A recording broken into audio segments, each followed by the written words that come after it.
আসসালামু আলাইকুম। আজকে আমরা আলোচনা করব মোমি স্প্রে নেজাল স্প্রে নিয়ে। এটা প্রস্তুতকারক নাভানা ফার্মাসিউটিক্যালস লিমিটেড।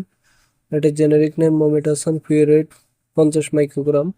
এটা একটা স্প্রেতে 120 স্প্রে থাকে। দাম হলো 250 টাকা। নির্দেশনা কি জন্য মোমি স্প্রে নেজাল স্প্রে ব্যবহার করার জন্য চিকিৎসকগণ দিয়ে থাকেন। মোমি স্প্রে 2 বছর বা তার বেশি বয়সী রোগীদের নাকের অ্যালার্জিক রাইনাইটিসের লক্ষণগুলো চিকিৎসার জন্য নির্দেশিত। এছাড়া এটি অ্যালার্জিক রাইনাইটিস, নাক বন্ধ, নাক দিয়ে পানি পড়া, হাঁচি, নাকের মাংস বৃদ্ধির জন্য চিকিৎসকগণ দিয়ে থাকেন।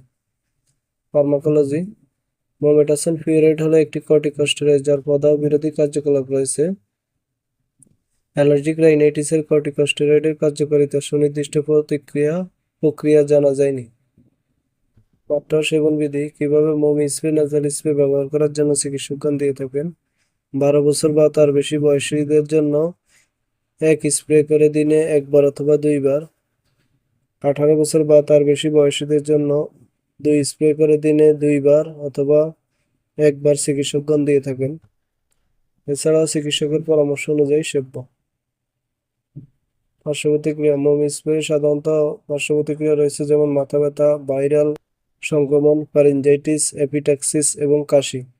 গর্ভাবস্থায় স্তন্যদানকালে মোম স্প্রে এটি প্রেগন্যান্সি ক্যাটাগরি সি।